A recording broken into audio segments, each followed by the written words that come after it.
Welcome to the Deep Dive. Today we're tackling one of the most fundamental and I think most misunderstood concepts in the professional world. Power. Power Yeah. and influence. For decades, the narrative was so fixed, right? Power was this static thing. Something you inherited. It was defined by your title, your rank, or, the size of your corner office. That whole top-down hierarchical view. And it's genuinely outdated now. Our deep dive into all this organizational research, coaching notes, it just confirmed this completely. So what's the new model? Power today is fundamentally dynamic. It's not something you just hold passively anymore. It's something you have to actively build. You have to build it, you have to cultivate it, and this is the key part, you have to distribute it strategically. That distinction right there, the shift from holding power to building power, Yeah. it's revolutionary. Nice. Because it democratizes success. It tells you that your current title, it doesn't have to limit your potential influence. Exactly. And as we were digging through all this material, one diagram just kept surfacing. Over and over. Whether it was in leadership workshops or these dense psychology studies, a simple triangle. We're calling it the triangle of real power. It's essentially a shortcut. It's a model that helps you map where your credibility, your impact, and your influence actually come from in this incredibly complex world we work in now. And that's our mission today. We are going to unpack those three pillars, expertise, network centrality, and allies, so you can see how to activate this in your career, like right now. Okay, so let's start with the base of that triangle, the foundation. Where it all begins. The absolute bedrock is expertise. It has to be. I mean, if you want influence, people must first trust your competence. Without that anchor of reliability, anything else you build is just. It's temporary, it's transactional, and ultimately, it's brittle. It'll break. And the sources were really specific about what modern expertise even is. It's not just about, collecting knowledge. No. It's about creating differentiation. What does that actually mean in practice? It means that expertise today is defined less by what, information is everywhere. Right. Anyone can look it up. Anyone. It's more about what you can uniquely do with that knowledge. Think about it. If your expertise is just knowing what everyone else in your industry knows, well, you're pretty replaceable. Especially now with generative AI. Exactly. So the defining traits become depth over just being a generalist and unique value over just average performance. And that continuous, almost aggressive commitment to learning. You have to be the one who solves the hard problems, not just the routine ones. There was a fascinating detail in the research notes. I know which one you're going to say. The connection between the words innovate, PhD, and AI. That combination is so telling. It says everything about what the market values right now. Because expertise alone just tells people what you know. But when you link it to innovation, it becomes about your adaptability, your vision. It signals what you can do with what you know. And maybe more importantly, what you're capable of doing next. That's it. A PhD in this context, it isn't just a degree, it's a symbol. It represents the ability to do deep, structured research and solve totally new problems. And AI is, it's the current frontier. So to be influential, you need the domain knowledge, but you also have to show you can apply these new tools to break new ground. That's the key. You have to convert that stored competence into future-focused influence.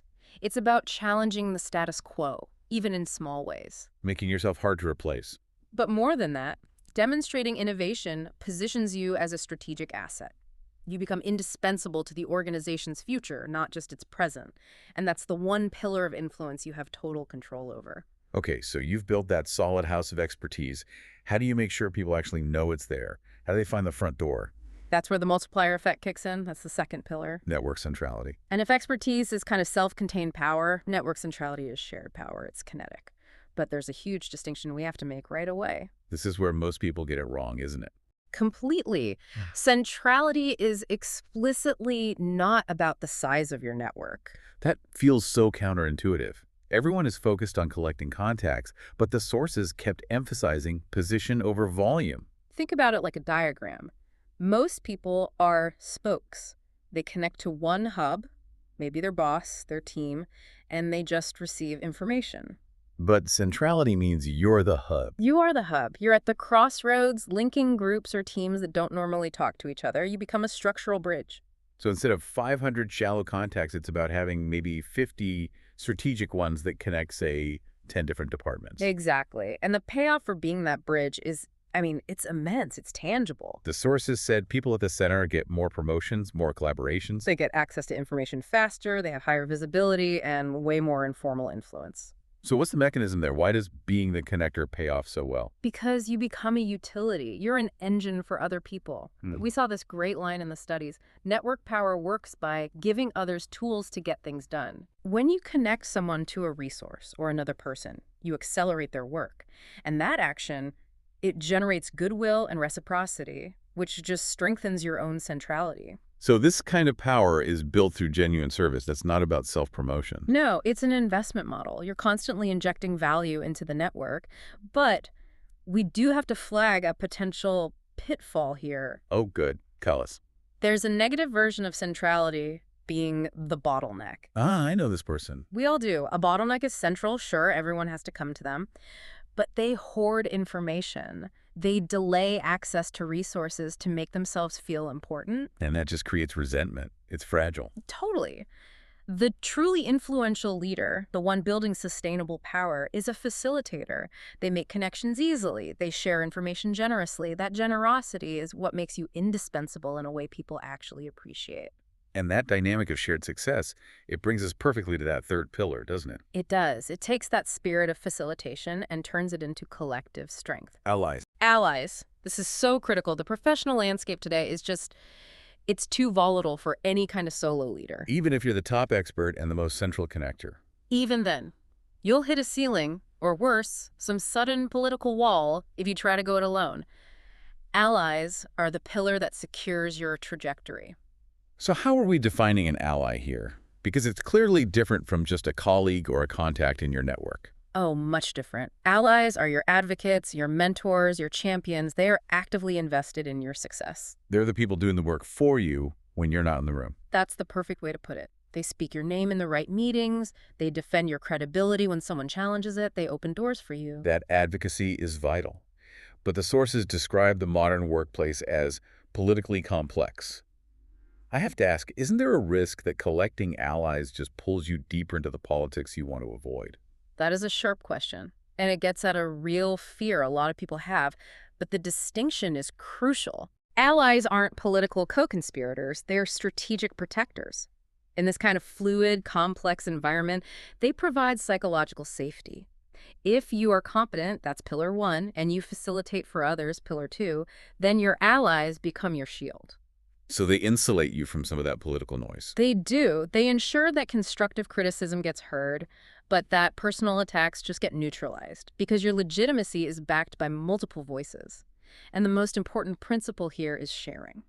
Power grows when shared, not hoarded. Exactly. One of the sources had this great line, "You rise faster when others rise with you." Your deepest influence is built when you turn your contacts into true advocates who believe in your mission because you've supported theirs. That concept, power growing when shared, that's really the DNA of the whole integrated model, isn't it? It is. Because once you have these three pillars, expertise, centrality, allies, you still need something to activate them, to make it human. That's where those two small but powerful words from the research come in. Social and personalize. This is the ingredient that turns a cold structural triangle into something vibrant and human-centered. We're talking about emotional intelligence here, but applied specifically to building influence.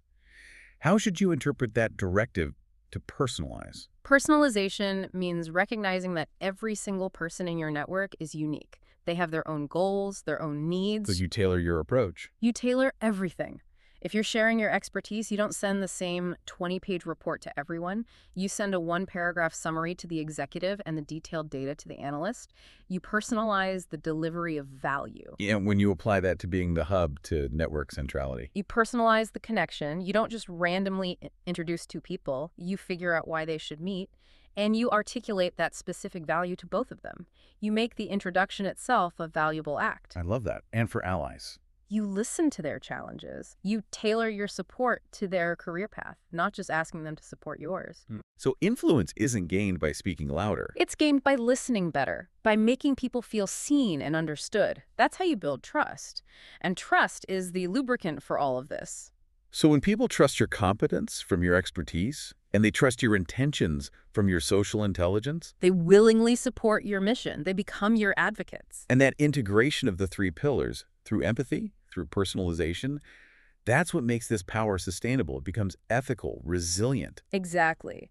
When expertise meets the network and both are backed by allies, the power is multifaceted. But when you filter all of that through a deeply human, personalized approach, the result is true transformation. So let's bring this home for you. What does this deep dive mean for an immediate action plan? Let's quickly synthesize the 4 big steps. Okay, first, stop generic professional development. You need to relentlessly invest in differentiated expertise. Go cross-disciplinary. Figure out where AI is headed in your field and master the skills that combine human judgment with those tools. Exactly.